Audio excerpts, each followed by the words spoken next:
Welcome back. So today we're going to be breaking down something that decides whether your paid spend scales or quietly bleeds.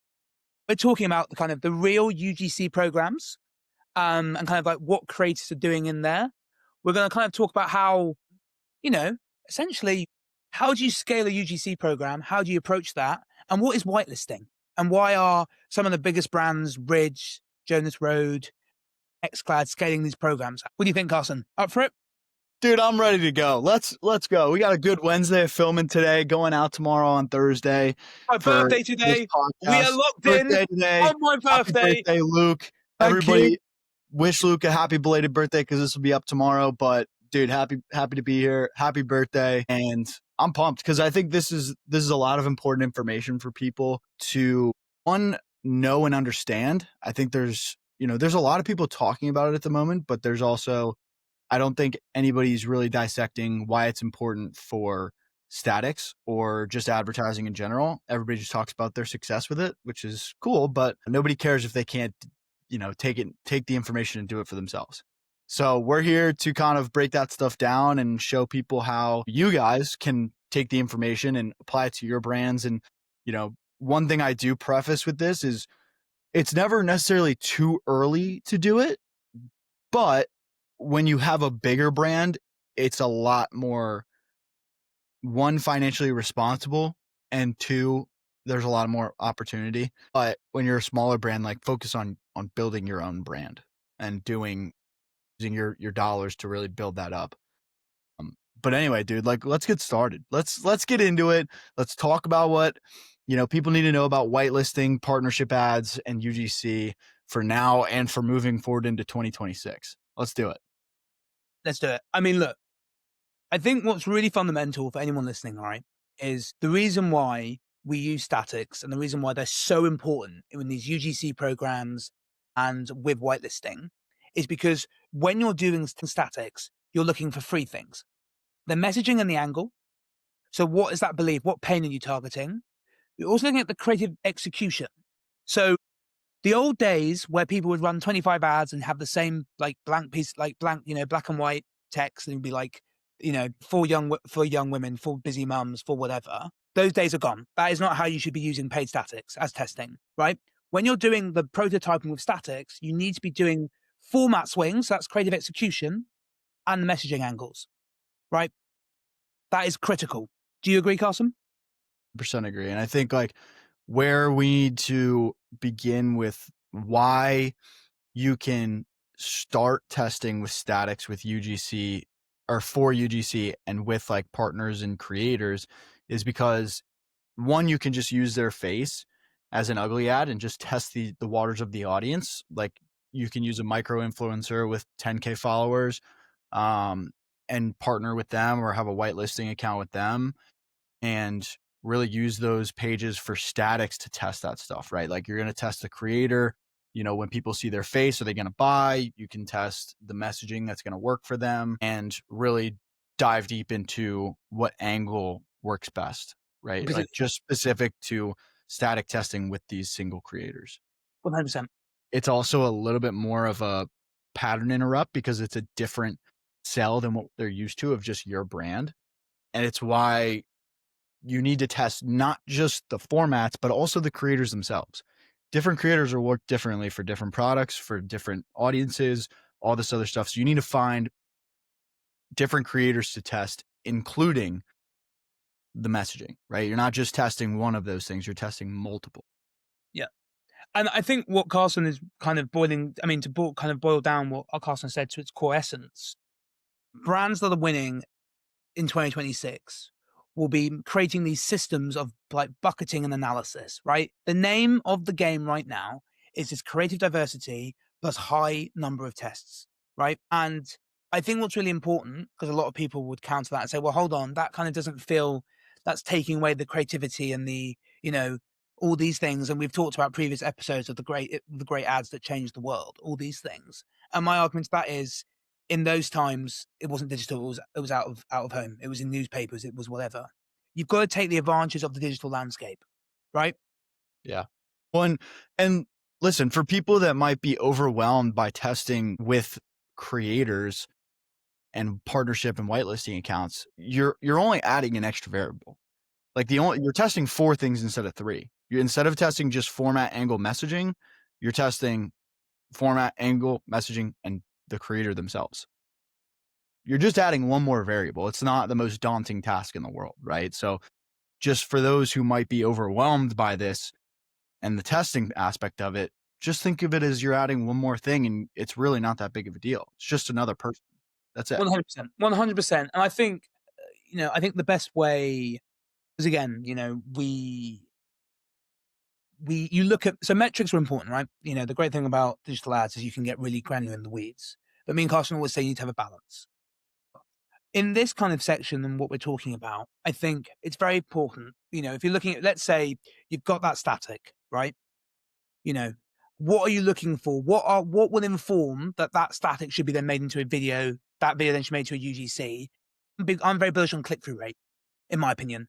Right? If a static ad's getting good click-through rate, you may be like, well, Luke, it's not getting much purchase intent. The importance is if you can get them past the first 3 seconds, and then you'll be able to sell them because you can just change, certain copies within the kind of video you make with a UGC content creator to then be more selling. You know what I mean? Yeah. Yeah. Well, and I think another thing to call out is like back to the testing part is you're testing statics at the beginning with creators to see one, the if the creator themselves work, what format and messaging works for them. And it's cheaper, it's faster, and it's more scalable. Like you don't technically need to get a creator to make videos at the start. You just need them to send you pictures with the product. And that's a lot cheaper than having them make a video. And then if it works, then all you have to do is tell them like, hey, we need you to you brief them, you give them the brief, they do the script or whatever, your process is. And then they go make the video based on the success that the static had with their face. I think I don't think a lot of brands are doing that. I don't think they're testing with just creators' faces for statics and moving them into video. I think they're just dumping money into the video side, but like play it smart, right? Like if you're one of the brands that I work with and we were going to, we don't do video yet, but like we would ask creators to do that first and then probably move into, depending on the success, what goes next. That's super smart. I mean, I think, again, what you've said very perfectly there is you start at the static, you then maybe do a video with the founder. So you're not paying for a content creator yet. It depends what type of static you're testing. If you are doing a content creator static test, then yes, you then go to a creator. Then after you've gone past that video layer, then does it go to the funnel page? Then does it go to actual like product roadmap, right? Because the best people that I've ever seen and the best brands I've seen is that you will have this beautiful through line from static ad video to a landing page that is that calling out that particular persona, using all the words that they resonate with the problem that you've said, and it's just one beautiful through line, right? If you are sending paid traffic to a generic landing page, right, me and Carson will personally come and strangle you, right? Stop, like maybe not strangling, that's aggressive, but we will, you see it too much. How many brands, starting out just send they send their paid traffic, right? They're paid their hard-earned dollars straight to a generic landing page. You're going to kill conversion. Do you agree? Well, I agree depending on the product. If your product needs more education, yeah, I agree. If you're a clothing brand, no, not really. Yeah, of course, it's a classic. Yeah. But it all depends, right? It's all dependent on who you are and what you do and what your product does and your audience, really. Because if you have a unaware audience, yeah, you probably should be sending them to an educational page. But if everybody's super aware, just send them to the product page, right? And that's where it differs. Like that's where you want to, when you're a bigger brand, test your landing pages based on the ads themselves, because certain ones are going to hit on the more aware side. They're just like, they don't need to relearn. They just want to, get a discount or an offer or just be directed to the page where they can just click buy. Like make it easy, right? The unaware audience needs the education and they're more inclined to read to be educated. But, that's all stuff that you have to take into account, right? And in terms of like, I think we should, Luke, what do you think these programs need to look like for creators and partners in terms of just like the whole testing cycle, right? From like getting them on and moving straight to statics, and then scaling them up to UGC level. So I think the game, right, is that there's two ways you can approach this. You can skin the cat in two ways. Well, hold on. I also want to preface real quick before we get into it. This is just generic. It all depends on budget and where you are in the process. First of all. Sorry, continue. So what I'll do is I'll start from if you've got a brand spending, I'll nuance it in two ways. So this is if you're starting out, right? This is how I'd approach it, right? You first of all have to embrace the cringe and become a creator anyway, right? If you're a founder and you're not willing to talk about your business, then come on, like grow up, right? Anyway, so if you're a founder, right, you're going to be basically making all these videos organically, seeing what's working, understand what's resonating with your audience, and then when one video starts performing really, really well, right, then you can then scale that out to other UGC content creators, depending on what you're talking about, though. Because if you're talking about your founder story, you can't send that to a UGC content creator. That's not how that works, right? I've seen people try that. I'm like, what? There is nuances you have to take, right? You have to actually think, think for yourself, okay? And then and then you just scale that up, right? So let's say you're talking about a particular pain point that your product solves, right? And you're a founder talking about it, and that gets really good engagement, right? And what you're looking for is saves and shares and comment sentiment, right? If you're seeing something that actually resonate with what you're talking about, then scale that into a UGC program where you could maybe send your product off to 3 or 4 people that you trust to make good content and then get them posting, right? That's if I was starting out. I don't think I'd start if I was starting out a brand tomorrow, I don't think I'd run paid straight away. Do you agree, Carson? No. Yeah, no way. Get very good at organic very fast. And then once you get some momentum from that, you can start running paid. I would argue that the top brands, if you look at kind of some of the leading e-com brands, if you ask them what their number one problem is, they say organic, because a lot of them don't know how to solve it. But, and what they won't tell you is that they actually can miss the first step of organic because they don't need to do it. They just got lots of money they can use paid for. That is why that is the argument between organic and paid. If you're making if you've got 100K a month, right? To spend on ads, you can test more aggressively because you have more money to test with. But if you're a small brand, just focus on organic. You probably have it a lot, Carson, that you'll get on a call with people and they'll be like, with a small budget, sub 10K. And it's like, we don't think we can work with you right now because it's like, I wouldn't do this if I was you. You need to be focusing more on organic and scaling that, Yep. Yeah.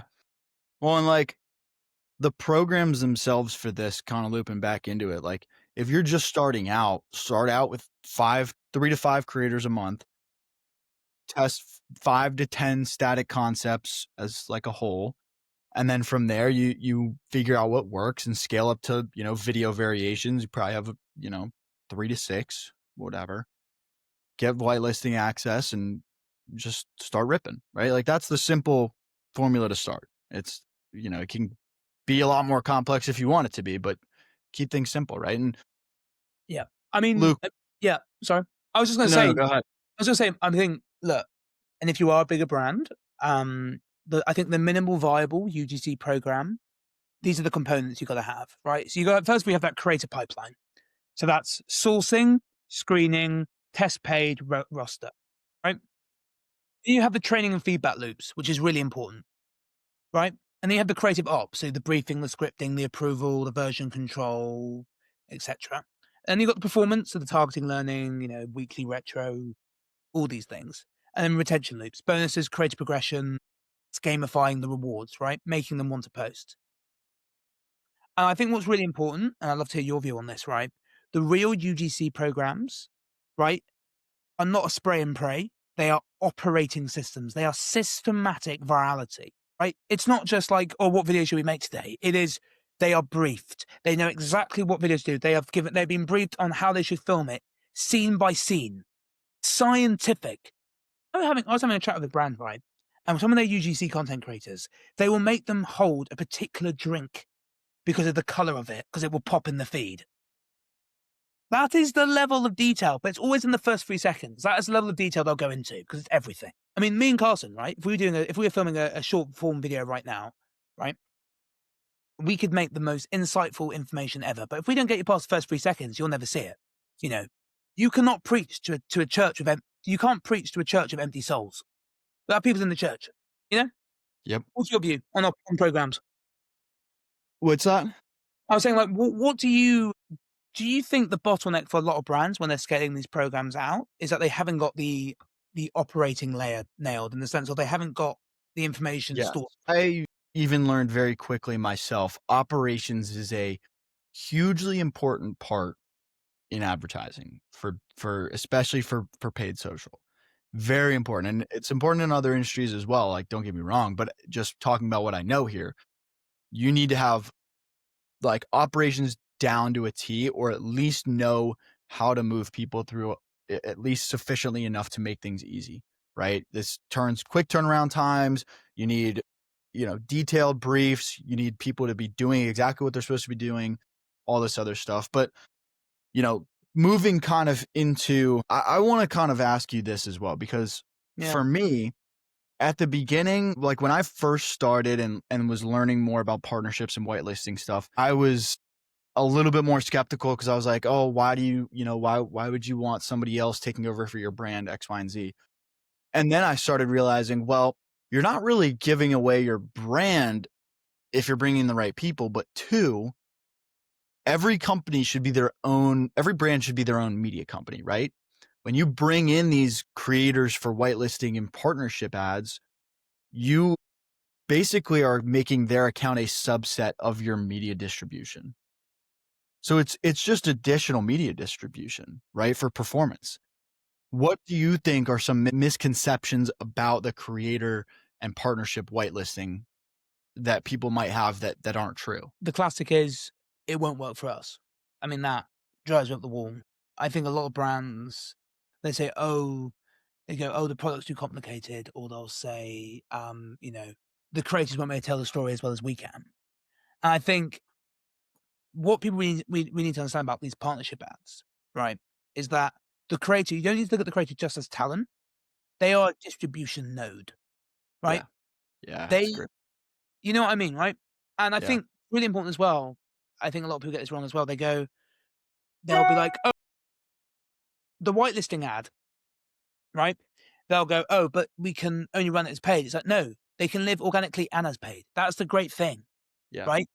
And I think when you just film for paid, when you're just running just for paid ads and you try and run it as organic, I guarantee you won't get the same results. So Yeah. that's why it's Well, exciting. Yeah, yeah.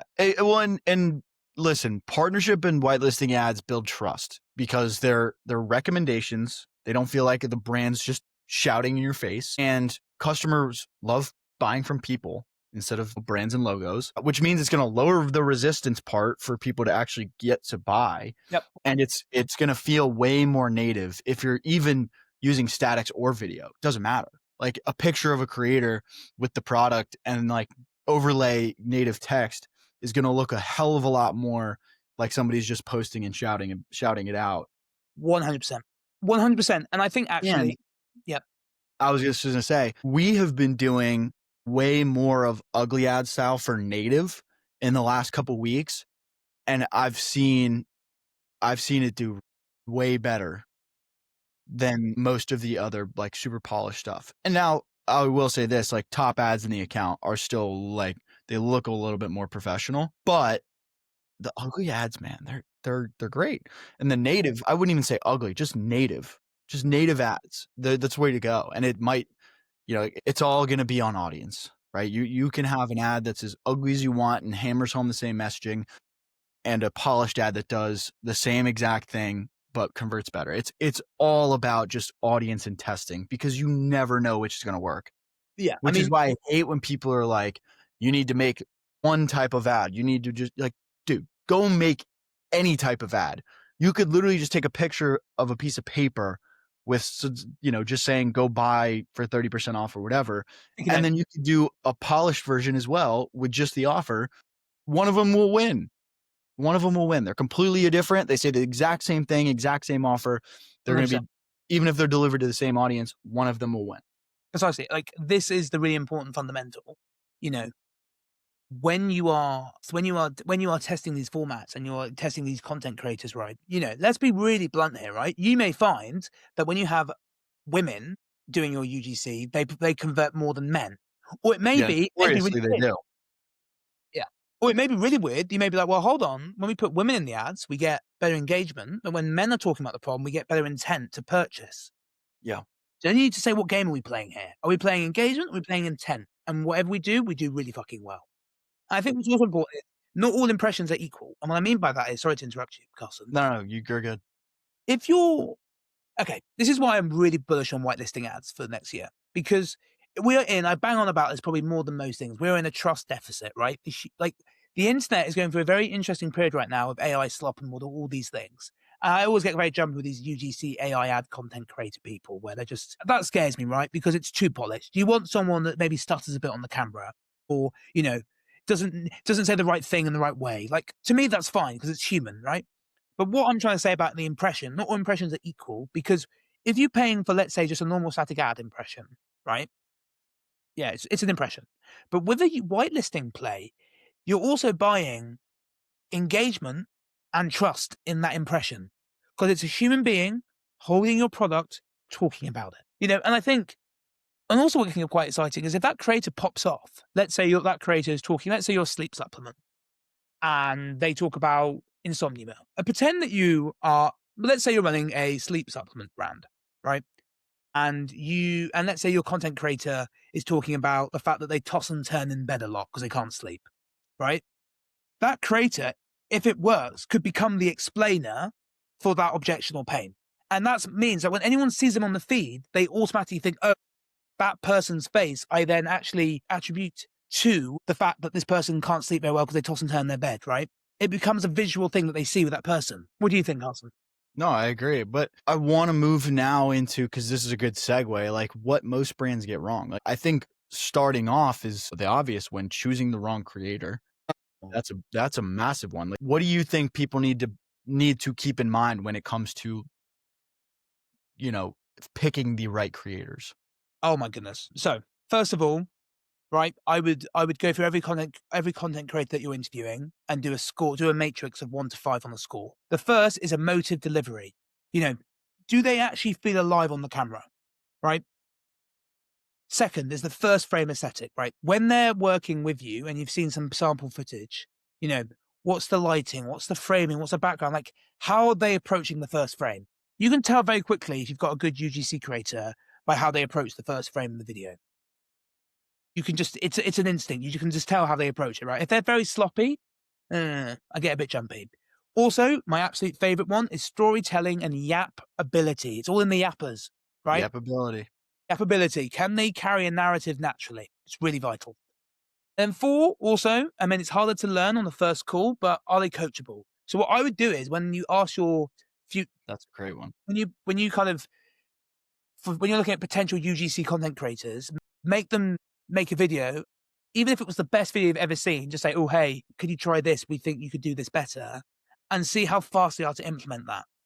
Yeah. And also relatability, their Yeah. speed, their communication, their consistency. Yeah. But Those, dude, you yeah, nailed those. And I think other things that people get wrong is I think a lot of brands force scripts on creators that's not their style. stop it. They try to overdo it with this professionalism and all this other bullshit. For God's sake, please give the creator more freedom than you are used to. Let them see just mostly a brand brief and give them maybe an idea or the hook, and from there just let it run. Sometimes I would even say let them think of the hook Precisely. because they know their audience well, right? Treat whitelisting as if it's a collaboration with them, not an ad for you. Yeah, 100%. Think of it as a symbiotic relationship where people, you both benefit from each other, right? And build multiple versions for hooks, for settings, and for messaging. Like for the most part, the bulk and the hold, like the rest of your messaging can stay the same, but try different hooks and angles for what people are going to need and different settings. Like that's tagged now as in Meta for creative diversity is settings for Kitchen, video. his living room, is it in a car? Is it in a precisely? Yeah. Right. All that. So that's stuff that brands need to, that most brands I think get wrong and that they need to be aware of. Mm. But do you? I always like to ask this question to people because you probably see it a lot in the accounts that you're managing and you play around with. Is do you think brands become impatient with their with their UGC creator programs? They kind of go, we want where's the money now? Like, why are we not scaling this? Why is it taking longer than they expect? Have you seen that a lot? I don't know if they're impatient, but I do think some of them want to. How do I say this the right way? I think a lot of brands desire to be spray and pray and less on the quality side, but I think Yeah, more can benefit from a smaller amount of UGC and video and testing the yeah, statics first to just determine. I think there's more of a let's skip right into video. Let's do X, Y, and Z. Let's just test the kitchen sink. I really think it's a lot more meticulous to throw out more statics if you're gonna do that. If you're gonna throw the kitchen sink at people, do it with statics first to see what works. It's gonna be cheaper and faster. yeah. But if you're gonna be, I think that's the way to go. Just test the statics first if you're gonna have that approach and be Agreed. patient with it. Like not everything's gonna come overnight. Yeah, fully agree. I think actually with whitelisting, and I think the reason why I think you'll see more of it in 2026 is because every content creator on Meta or any creator of any content is given a creative ID, right? And the Meta will know the persona that you're targeting from that creative ID, so it allows you to actually skip like Meta are making creative is the new targeting on Meta. And what whitelisting ads will do is like jump that because you basically can go, okay, this micro influencer yaps about sleep supplements.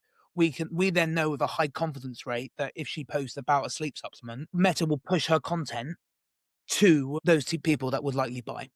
It Right? also increases your audience size because they look at the followers of those creators and then start tagging people who, one, they're going to deliver it to them, but they're also going to deliver it to people like them. Right. So it increases the sophistication of who they're going after. But what Right. about And nano? like when you're, what? I was saying like sorry, I was saying nano ones though. Like, do you think like there's a world where you have like content creators with 20 followers doing whitelisting? Content creators with it? No. Okay. Brand sub pages, I've seen it time and time again. I have clients who absolutely use it. They just use like they make Facebook pages or Instagram pages kind of like burners, Yeah, and they go nice. run it through that with like 20 followers. It doesn't even look like an ad. It's like they're super ugly, but Yeah. it can work, right? Test it all.